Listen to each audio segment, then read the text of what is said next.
حضرات محترم، قرآن کریم کی مختصر سی آیت مبارکہ تلاوت کی ہے۔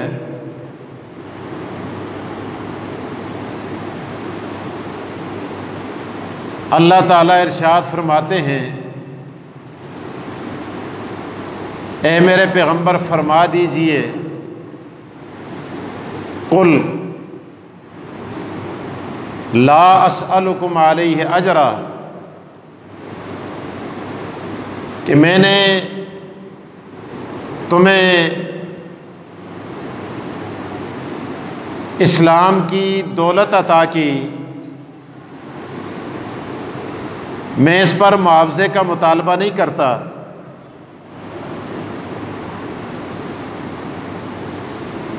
میں نے تمہیں جہنم سے جنت میں پہنچایا، معاوضے کا مطالبہ نہیں کرتا۔ تمہاری خاطر میں نے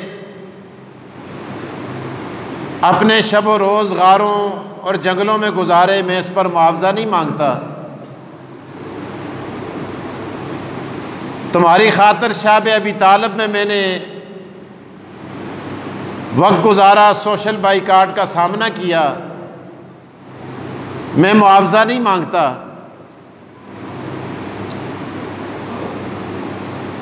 الا المودۃ فی القربى، ہاں ایک چیز کا مطالبہ کرتا ہوں کہ جو میرے قریبی ہیں، خواہ وہ عقیدے میں میری قربت رکھتے ہیں یا رشتے میں میری قربت رکھتے ہیں،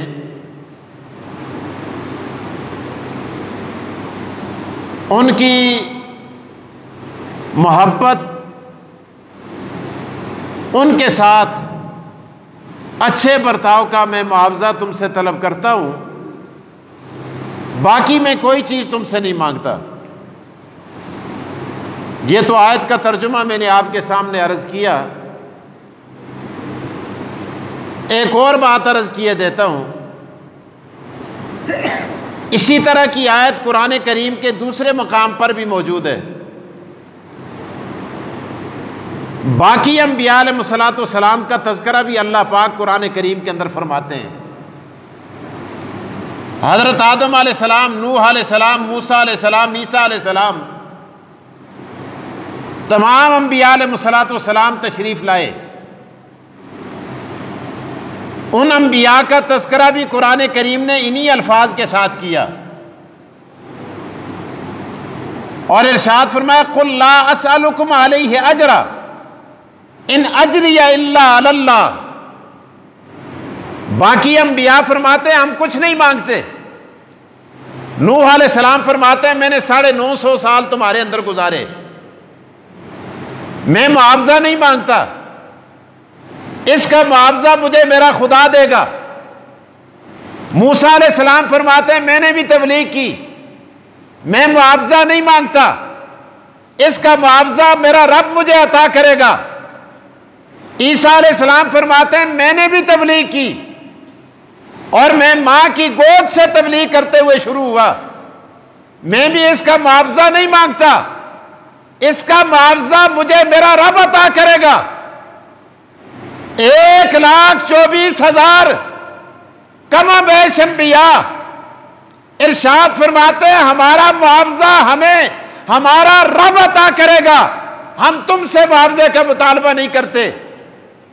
لیکن دیکھیں کائنات کے سردار محمد رسول اللہ صلی اللہ علیہ وآلہ وسلم تشریف لائے، آپ نے بھی فرمایا، اللہ تعالیٰ نے یہ بات کہلوائی، قل اے میرے پیغمبر آپ بھی فرما دیں۔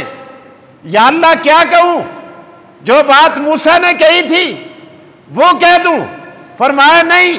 جو آدم نے کہی تھی وہ کہہ دوں؟ اللہ نے فرمایا نہیں۔ جو عیسیٰ علیہ السلام نے کہی تھی اس طرح کہوں؟ فرمایا نہیں۔ میرے پیغمبر کل تو اس طرح کہ جس طرح میں رب تجھے بتاؤں۔ قل لا اسألکم اجرا، میں تم سے کوئی معاوضہ نہیں مانگتا۔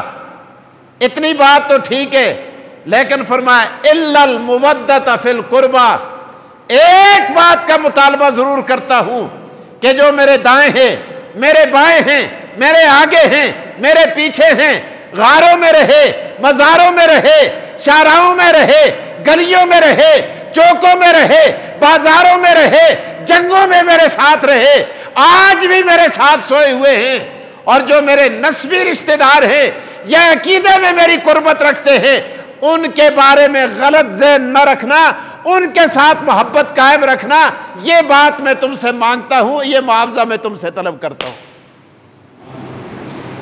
الا المودۃ فی القربى، یہ قرآن ہے۔ اسی لیے ایک جملہ یاد رکھیں، عقیدے کی بات ہے، جو لوگ صحابہ کو نہیں مانتے ان کو رافضی کہا جاتا ہے، رافضی۔ جو صحابہ کرام کو کافر کہتے ہیں، قرآن کا انکار کرتے ہیں، ان لوگوں کو رافضی کہا جاتا ہے۔ کیا کہا جاتا ہے؟ رافضی، رے الف فا ضاد، رافضی۔ اور جو لوگ اہل بیت کو نہیں مانتے ان کو خارجی کہا جاتا ہے۔ اور ایک بات ذہن میں رکھیں، رافضیوں کے پاس قرآن نہیں ہوتا، خارجیوں کے پاس مسجد نہیں ہوتی۔ رافضی قرآن سے محروم ہے، خارجی مسجد سے محروم ہے، یہ نشانی ہے۔ اور جو دونوں کو مانتے ہیں، سیدنا صدیق اکبر کو بھی، سیدنا علی المرتضیٰ کو بھی، سیدنا حسنین کریمین کو بھی، اور سیدنا عمر بن خطاب کو بھی، سیدنا فاطمۃ الزہرا کو بھی، سیدنا عائشہ صدیقہ رضی اللہ تعالی عنہا کو بھی، ان کو اہل سنت کہا جاتا ہے۔ اہل سنت کے پاس قرآن بھی ہوتا ہے، مسجد بھی ہوتی ہے، یہ یاد رکھیں۔ آج بھی رافضی بعض دفعہ تکیہ کرتے ہیں، بعض دفعہ واضح الفاظ میں کہہ دیتے ہیں، جب جوش میں آئے کہہ دیتے ہیں جی ہم اس قرآن کو مانتے ہی نہیں۔ مقبول دہلوی نے لکھا ہے، قرآن کریم کا ترجمہ لکھا ہے، تفسیر لکھی ہے، میرے پاس اوپر موجود ہے۔ اس کے حاشیے میں لکھتا ہے کہ ہم اس قرآن کو کس طرح مانیں کہ جس قرآن کے اندر کفر کے ستون موجود ہیں۔ آج اگر کوئی شخص پاکستان کے آئین کے خلاف بات کرے وہ سزا کا حقدار ہے، پاکستان کی فوج کے خلاف بات کرے وہ سزا کا حقدار ہے۔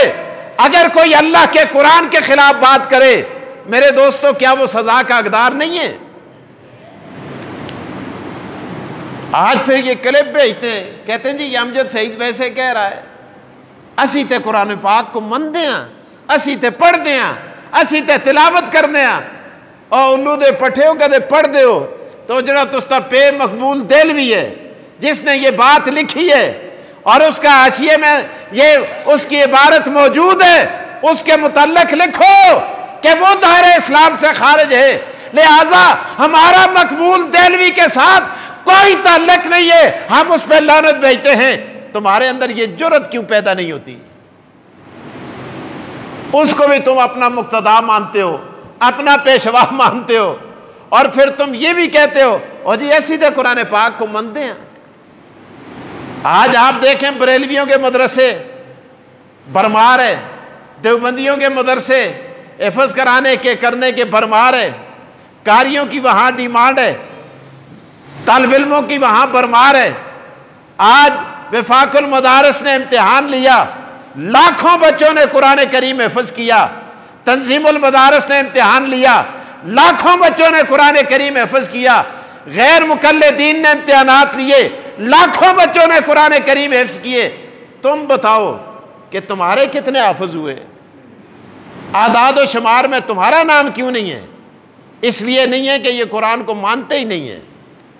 آج ہمیں دھوکہ دے رہے ہیں اور دھوکہ دے کر یہ کہتے ہیں ہم تو قرآن کو مانتے ہیں۔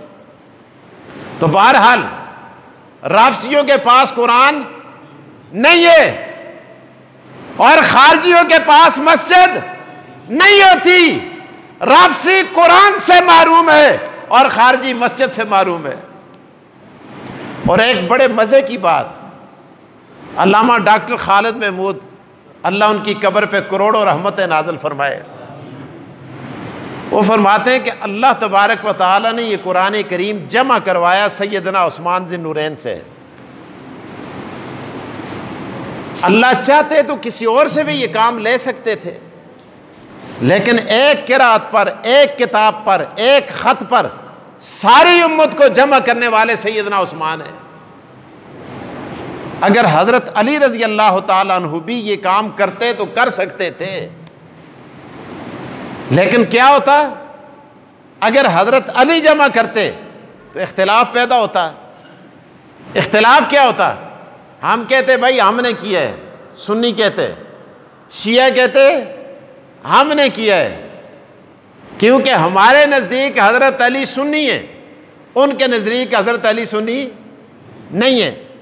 وہ آختے اساں کیتے، اسی آختے ہیں اساں کیتے. ارے اختلاف بپا ہو جاتا. آج شیعہ یہ نہیں کہہ سکتے کہ جی حضرت عثمان شیعہ آختے ہیں.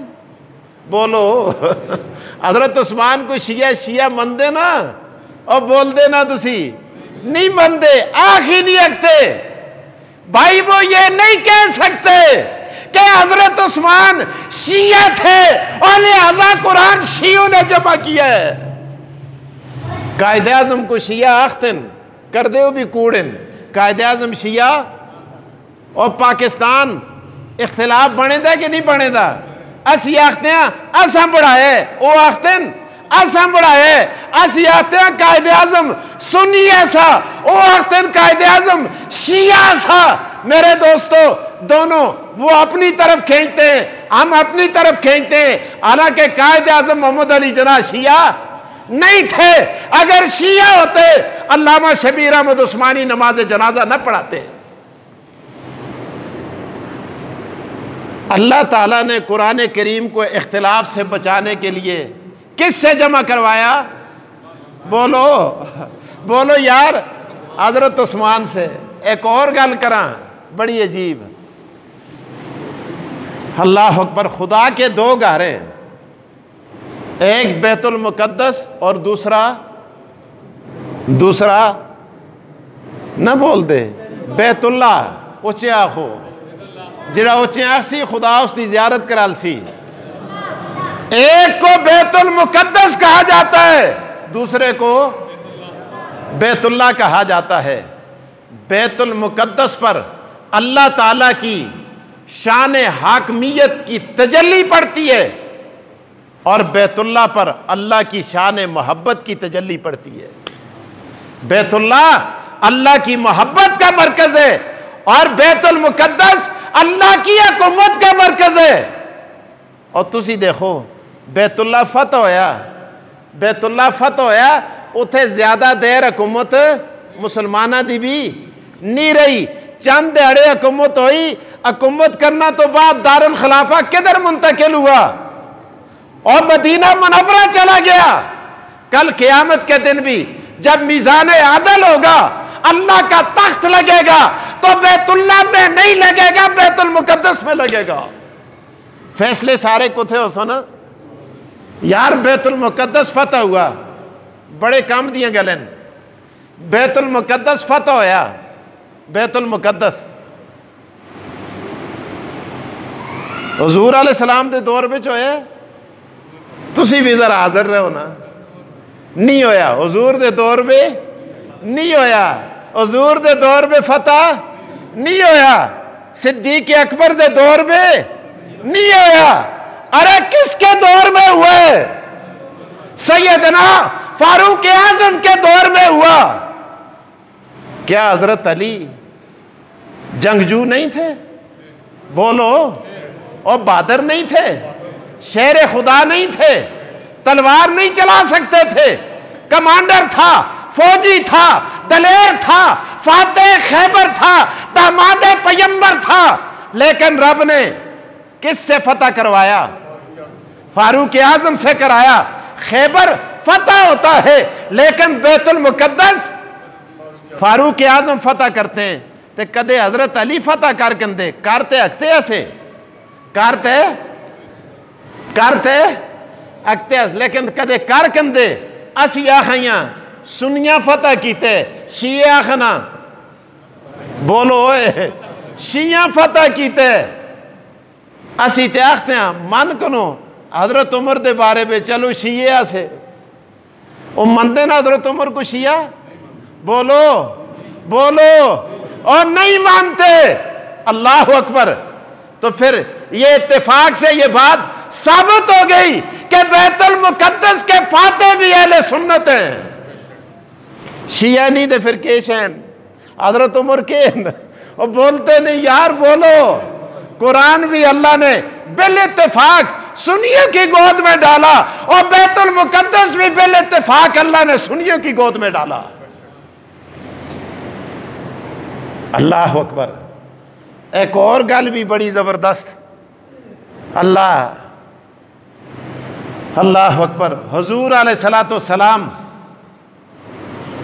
جس حجرے میں تشریف فرما ہے، حضور کی جہاں قبر اقدس ہے، جنت کے جس حصے میں اور بولو جہاں آپ آرام فرما رہے ہیں، وہ سیدہ فاطمہ دا کار ہے نا؟ بے شک بولو یار، اور کستا کار ہے اچھے آنکھوئے استی کڑی ماؤ دا کار ہے، سیدہ عائشہ صدیقہ عفیفہ رضی اللہ تعالی عنہ کا گھر ہے۔ اگر خدا چاہتا، اگر اللہ چاہتا تو سیدہ فاطمہ رضی اللہ تعالی عنہ کیا مرتبے میں کم تھی، کیا شان میں کم تھی، کیا مقام میں کم تھی؟ اللہ اکبر۔ فاطمہ وہ ہے، فاطمہ کی شان وہ ہے۔ اللہ سیدنا جنتی جنت میں ہیں، روایات میں آتا ہے جنت کے اندر ایک چمک پڑتی ہے، ایک نور آتا ہے جس کو جنتی دیکھ کے حیران رہ جاتے ہیں۔ اللہ فرشتوں سے پوچھا جاتا ہے کہ یہ چمک کیسی آئی ہے جو آنے کے بعد غائب ہو جاتی ہے؟ کہا سیدہ فاطمہ اور علی المرتضیٰ جنت کے اندر اپنے محل میں بیٹھے ہوئے ہیں، کسی بات میں فاطمہ مسکرائی ہیں، ان کی مسکراہٹ سے اللہ پاک نے پوری جنت کو نورانی بنا دیا ہے۔ مرتبے میں کم ہے بولو، اور نہیں ہے شان میں کم ہے، نہیں ہے شان بھی اعلیٰ، مرتبہ بھی اعلیٰ، مقام بھی اعلیٰ، اور کتنا اعلیٰ۔ حضور فرماتے ہیں الفاطمہ سیدۃ النساء اہل الجنہ، لوگو فاطمہ جنت کی عورتوں کی سردار ہے، اور فاطمہ کے بیٹے الحسن والحسین سیدہ شباب اہل الجنہ، فرمایا یہ جنت کے نوجوانوں کے سردار ہیں۔ ایک باری حضرت علی بیٹھے دن تساں کو ایک طرفیاں گلاں سنانے نہ ذاکر تے تسی پھر انہی کو کہن کے بیٹھ کے دیو۔ مسجد نبوی ہے، حضور علیہ السلام بیٹھے ہیں اور پاس اللہ اکبر شیر خدا علی المرتضیٰ بیٹھے ہیں۔ سامنے سے دیکھا ابو بکر و عمر تشریف لائے، حضور علیہ السلام نے فرمایا علی کان میرے قریب کر۔ ایک گل کون کر دے؟ حضرت علی کر دیں۔ کون کر دے؟ حضرت علی اپنے پترا کو دسیا، پترا سن اپنے پوترے کو دسیا۔ حضرت علی حضور نے کان میں ایک بات ارشاد فرمائی، فرمایا ابو بکر و عمر سیدہ کہول اہل الجنہ۔ علی سن، جس طرح تیرے شہزادے اور جنت کے جوانوں کے سردار ہیں، اسی طرح میرے ابو بکر و عمر جنت کے ادھیڑ عمر کے لوگوں کے سردار ہیں، کہول اہل الجنہ۔ حضرت علی اٹھے، نبی علیہ السلام باں کو پکڑ کے بٹھا لیا، فرمایا اجلس یا علی، اجلس ہے نا، اتھے ہی بیٹھ، کور جل دے۔ آئے اللہ یا رسول اللہ میں جلدا تاکہ میں جل کے انہوں دوہوں کو ایک گل دساں کہ تس دے بارے میں نبی علیہ السلام ایک گل کیتی ہے۔ بشارت سنا دوں. نبی علیہ السلام بٹھا لیا. اجلس ہے نا آئی تھی بیٹھے. یا رسول اللہ کیوں؟ آپ نے منع کیوں فرمایا؟ فرمایا حضور علیہ الصلوۃ والسلام نے یہ جب اللہ اکبر میری زندگی میں یہ بات ان کو نہ بتانا جب میں دنیا سے رخصت ہو جاؤں. علی میری زندگی میں یہ بات تیرے پاس امانت ہے اور میرے دنیا سے چلے جانے کے بعد پھر اس بات کو بتا دینا. جب حضور دنیا سے رخصت ہوئے اللہ اکبر سیدنا علی المرتضیٰ نے اپنے بچوں کو بٹھایا اور گواہ بنا کر ارشاد فرمایا اگر تم جنت کے جوانوں کے سردار ہو اور سیدہ فاطمہ جنت کی عورتوں کی سردار ہے تو پھر سنو میں نے محمد مصطفیٰ سے یہ بات بھی سنی ہے ابو بکر و عمر جنت کے بڑی عمر کے لوگوں کے سردار ہوں گے. سیدہ کہول اہل الجنہ. تو بہرحال عرض یہ کر رہا تھا حضور علیہ السلام کہاں دفن ہے؟ آرام کہاں فرما رہے ہیں؟ بولو. اماں عائشہ صدیقہ رضی اللہ تعالی عنہا کے گھر میں. کہاں؟ گھر میں. یار کیا شان ہے. اللہ چاہتا سیدہ فاطمہ کے گھر میں بھی آپ کو مسکن عطا کر سکتا تھا لیکن وہاں نہیں دیا. وہاں دیا جاتا. آنے والے کہتے حضور علیہ السلام شیعہ دے کارن اسیا خیاں سنیہ دے کارن اسیا حضرت فاطمہ سنی اسیاں او آخر حضرت فاطمہ شیعہ اسیاں اختلاف بپا ہو سکتا تھا اور رب نے اختلاف دور کرنے کے لیے اماں عائشہ کے گھر میں آپ صلی اللہ علیہ وسلم کو مسکن عطا کر دیا تاکہ آنا والے سمجھ جلن اور کوئی ایک گل دس چھوڑو خدا دی قسمیں. آگے چلے. اللہ میرے استاد علامہ ڈاکٹر خالد محمود کو اللہ کروٹ راحت اور آرام نصیب فرما. اللہ تو جنت میں اس کے درجوں کو بلند فرما. یہ سارا انہی کا فیض ہے. آگے چلیں. حضور علیہ الصلوۃ والسلام جنت میں جہاں تشریف فرمائیں یار وہاں آپ کے دائیں اور بائیں آپ کے آسے پاسے وہاں دو باڈی گارڈ بھی ہیں. ایک سیدنا حسن ہیں دوسرے سیدنا حسین ہیں. یہی گل ہے تو ہے سبحان اللہ. کون ہے؟ یہی تے گل ہے نا. خطیب جو کو جاخے تسی آتے سبحان اللہ ماشاء اللہ. خدا دا واسطے جھاگ کے سنو. کچھ اپنا ذہن بھی استعمال کرو کہ گل کیتی کہ آختہ کہ آپ کے دائیں بائیں دو شخصیات سوئی ہوئے ہیں جن کے درمیان محمد مصطفیٰ جنت میں آرام فرما رہے ہیں. کون ہے نو اولیاں بولے ہو کہ پتہ ہے پی ٹی آئی دی حکومت ہے پرچہ نہ ہو جلے. ابو بکرو عمر ہیں. اللہ دی قسمیں کہتے خدا چاہتا خدا کو کوئی مشکل آسی کہ سجے پاسے کی کاٹ چنگے لگ دے ایسے حسن و حسین نبی علیہ السلام کو کہ جدو حضور سجدہ کر دیں آ کے کندھے تے بیٹھ چل دیں نبی علیہ السلام سجدے کو بھی لمحہ کر چھوڑ دیں.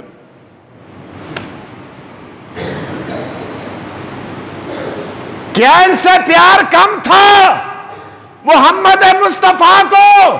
ارے پیار کم نہیں تھا لیکن آپ نے دائیں بائیں صدیق اکبر اور فاروق اعظم کو سلا دیا. اگر یہ ہوتے کل آنے والے شیعہ کہتے کہ نبی علیہ السلام دے پہرے دار شیعن آختے کہ نہ آختے ہوئے اور بولو اسی آخائیں کونن سنین اسی کیا آخائیں سنین او آخنا شیعن او جھگڑا ہوکتا سا کہ نہ ہوکتا سا. اللہ نے اس جھگڑے کو ختم کرنے کے لیے پروردگار نے ابو بکر و عمر کو سنا دیا. اسی تیاختے آخ ہوئے ابو بکر و عمر شیعہ سے آخ ہکتے بول دینا نہیں ہکتے نہیں مندے. ارے مانتے ہی نہیں ہے. پروردگار نے بتا دیا کہ یہ سارے کام ایک پلاننگ کے تحت رب العالمین نے یہ طے کر دیے اور دنیا کو یہ بتا دیا. آج دیکھیں سیدنا علی المرتضیٰ رضی اللہ تعالیٰ عنہ کی قبر مبارک پتہ نہیں کہاں ہے. میرے دوستو تو سیدنا حسنین کریمین رضوان اللہ تعالیٰ علیہ مجمعین حضور علیہ السلام کے نواسے. اور پھر روایات میں آتا ہے صحابہ کرام کو ان سے بڑا پیار ہے, بڑی محبت ہے. سیدنا صدیق اکبر رسول اللہ صلی اللہ علیہ وسلم کے وصال کے بعد ممبر پہ تشریف فرمائے. حضرت حسن نے دیکھا, دیکھتے ہی فرمایا, ان کو اپنا نانا ممبر پہ نظر نہیں آیا تو فرمایا انزل علی ممبر ابی, اوئے مڑے نانے دے ممبرہ تو تلے لے, مڑے پیو دے ممبرہ تو تلے لے. اللہ اکبر. سیدنا صدیق اکبر نے یہ نہیں کہا اور جنے کہ ہوئے اس کو ڈکو, ایک کے گل کر دے, کے شور لائی دیے, کی ڈسٹرب کر دے, ماحول کی خراب کر دے. آپ ممبر سے نیچے اترے اور حسنین کے پاؤں میں آ کے بیٹھ گئے. فرمانے لگے ٹھیک ہے یہ ممبر تیرے نانے کا ہے اور میں بھی تھوڑے پیو دا نوکر ہوں, میں تا اس ممبر تے بیٹھے دا. اللہ سیدنا فاروق اعظم رضی اللہ تعالی اچھے ہونا آن ہو ممبر پہ تشریف فرمائے. مدینے میں, مدینہ منورہ میں رسول اللہ کا ممبر ہے. حضرت عبداللہ یہ بیٹے ہیں حضرت عمر کے, امیر المومنین دا پتر ہے, امیر المومنین کا بیٹا. حضرت حسن نے دیکھا, دیکھتے ہی آپ نے ارشاد فرمایا اوئے تھوڑا پہ آج ممبرہ تے بیٹھے دے, امیر المومنین بنے دے, اے استا غلام ہے. استا کیا ہے؟ استا پہ ممبرہ تے بیٹھے دے ہوئے, امیر المومنین بنے دے ہوئے, بادشاہ بنے دے ہوئے, اور خلیفہ پہ بنے دے ہوئے, اور ایتے استا نوکر. استا کیا ہے؟ اور نوکر بھی نکی گل ہے, استا غلام ہے, غلام. عبداللہ بڑے خفا ہوئے, نہ ہو خو خطبہ ختم ہو گیا. پیو کو جل کے آخیا کہ آج تے حسین سن اے گل کیتی ہے کہ اے استا کیا ہے؟ نوکر ہے. پیا ممبرہ تے بیٹھے تے وہ استا غلام ہے. انہوں نے آخیا علی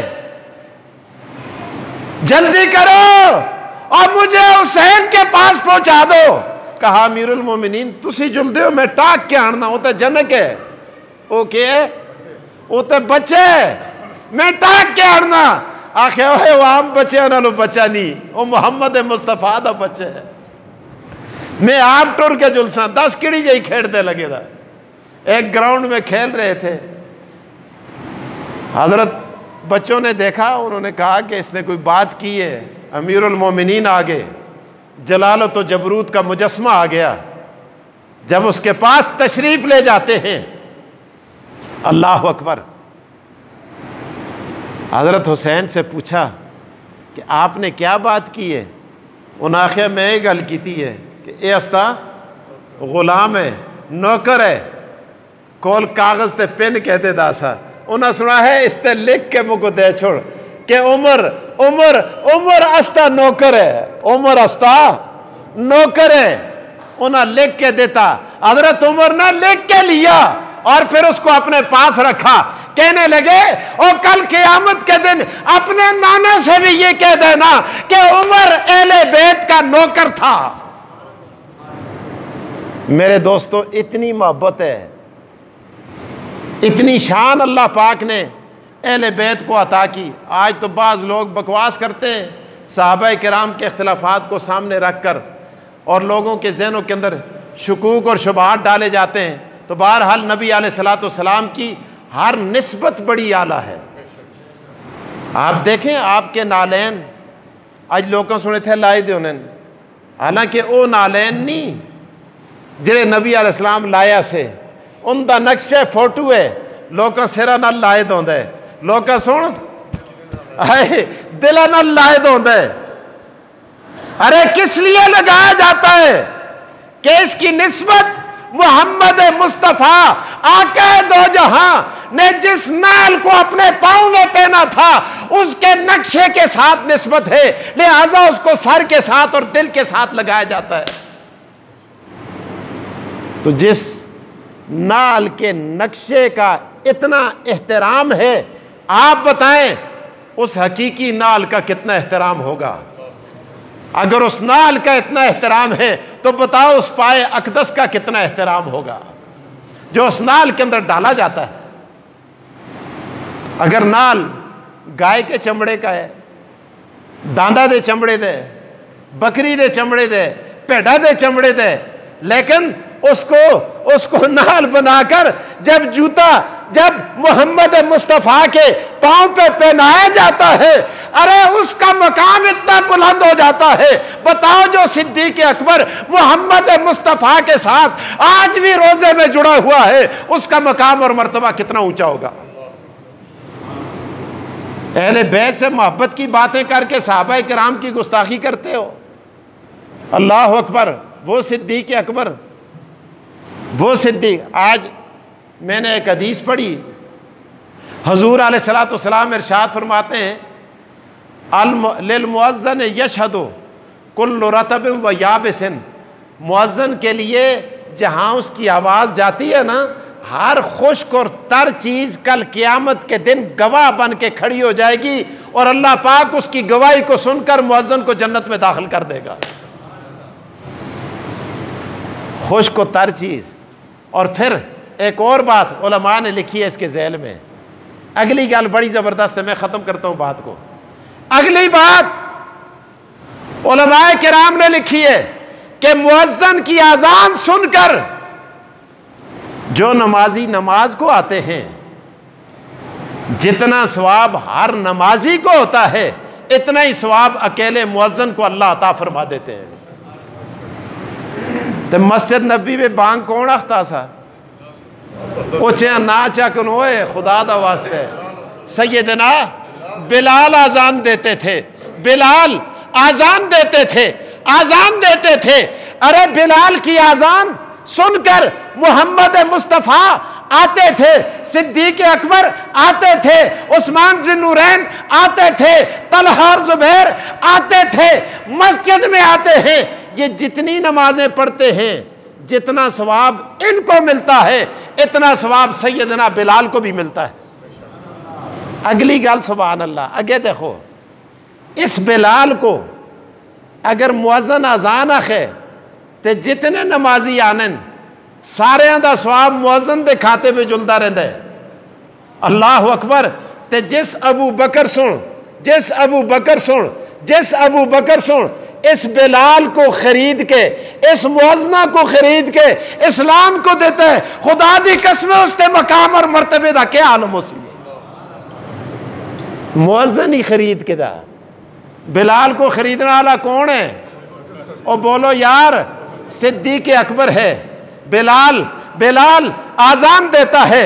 اور پھر علماء نے یہ بھی لکھا ہے، ملا علی قاری سے پوچھ لیجئے، علماء لکھتے ہیں کہ بلال آزان دیتا ہے، بلال کے بعد قیامت تک جتنے مؤذن آئیں گے آزان دیتے رہیں گے، سب کا ثواب نمازیاں دا ثواب مؤذن دے کھاتے بے، مؤذن دا ثواب بلال دے کھاتے بے، اور بلال دا سارا ثواب صدیق اکبر دے کھاتے بے. کیا شان اللہ نے عطا کی. وآخر الدعوانا ان الحمدللہ رب العالمین.